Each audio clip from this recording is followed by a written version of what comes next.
अस्सलाम वालेकुम दोस्तों, कैसे हैं आप सब लोग। मैं उम्मीद करता हूं कि आप और आपके घर वाले खैरियत से होंगे। आज का हमारा टॉपिक है बोलती आंखें और माशरती तबके।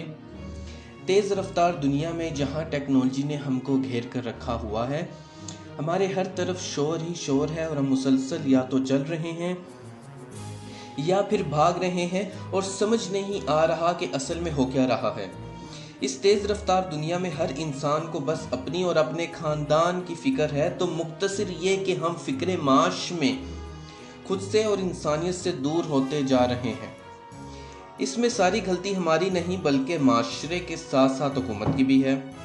किस्सा मुख्तसर ये कि फ़र्द, माशरा और हुकूमत तीनों की गलती का नतीजा ये परेशान माशरा है। जैसे कई बार बता चुका हूँ कि हमारे मुल्क में नहीं बल्कि पूरी दुनिया की मईशत दो चीज़ों पर चलती है।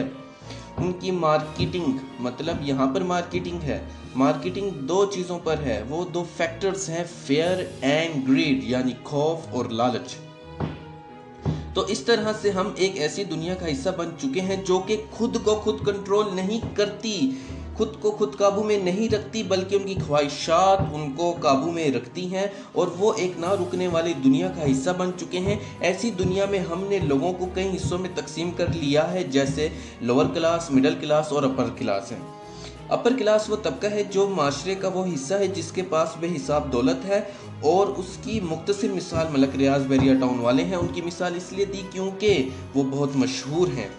मिडिल क्लास के तीन हिस्से हैं, यानी कि लोअर मिडिल क्लास, यानी कि इनमें मजदूर वगैरह है जो कम से कम 2 वक्त की रोटी खा लेते हैं। और फिर आते हैं मिडिल क्लास वाले, ये वो लोग हैं जो ज़्यादातर नौकरी करने वाले हैं। इनके महीने के 5 से 7 दिन मुश्किल से गुजरते हैं, मगर ये अच्छी ज़िंदगी गुजार रहे होते हैं। फिर हमारे पास आते हैं अपर मिडिल क्लास। ये वो लोग हैं जो कि बहुत अच्छी ज़िंदगी गुजार रहे होते हैं। इनके पास अच्छी गाड़ी होती है, बैंक में कम से कम 4 से 7 माह गुजारे के पैसे महफूज होते हैं। इनके पास महीने के आखिर में पैसे भी ख़त्म नहीं होते। इनकी मिसाल है डॉक्टर्स की, चार्टर अकाउंटेंट्स, सीए की, ब्यूरोक्रेट्स की, छोटे कारोबारी लोगों की, दरमियानी दर्जे के कारोबारी लोग, अदाकार, एक्टर जिनके पास काम होता है, वो सब इसमें शामिल हैं। मोहतरम सामईन, आंखें बोलती हैं। आप लोगों की आंखों से भी उनमें मौजूद खुशी और गम का अंदाज़ा लगा सकते हैं। अफसोस कि हमने इस तबकाती दुनिया में लोगों को पढ़ना छोड़ दिया है। हमने मुख्तलिफ तबकों के लोगों के लिए रिहायशी एरियाज़ बनाए हैं, अलहदा इलाके बनाए हुए हैं, हाउसिंग सोसाइटीज़ हैं जिसमें अमीरों और गरीबों के रहने के अलहदा इलाके हैं। वैसे हर इंसान को हक हासिल है कि वो अपनी ज़िंदगी में तरक्की करे, मगर दूसरों के गम से आंखें ना मोड़े या फिर इस दुनिया से आज़ाद ना हो जाए। पहले ऐसा होता था कि एक ही महल्ले में अमीर और गरीब लोग इकट्ठे रहते थे और एक दूसरे के साथ दोस्ती रखते थे, एक दूसरे के गम में शरीक होते थे, एक दूसरे की खुशी में शरीक होते थे। मगर बड़े शहरों में अब लोग अलहदा रहते हैं। गरीबों की बस्ती अलहदा है, मिडिल क्लास के मुख्तलिफ हिस्सों की बस्तियाँ अलहदा है और अपर क्लास की बस्ती बिल्कुल ही अलहदा है।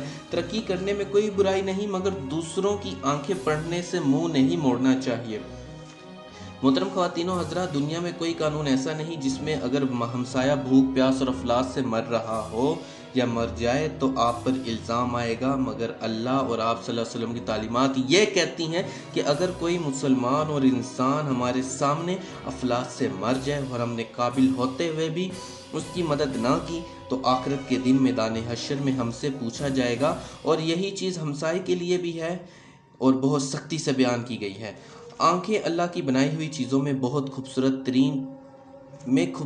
तरीन है और आज लोगों को इंसानियत सीखने की बहुत ज़रूरत है, क्योंकि किसी की आंखों में अगर आपकी वजह से खुशी आ जाए, अगर आपकी वजह से खुशी आ गई तो महसूस कीजिएगा जो खुशी आपके दिल में पैदा होगी।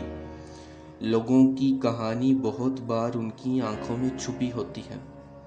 लोगों की कहानी बहुत बार उनकी आंखों में छुपी होती है, तो आप भी उनकी आंखों को देखें और उनकी मदद करें।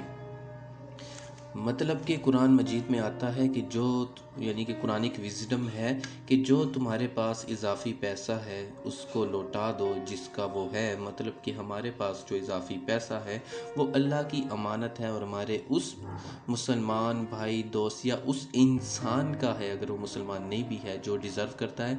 वीडियो देखने के लिए आप सब लोगों का बहुत बहुत शुक्रिया। ख्याल रखिएगा। अल्लाह हाफिज़।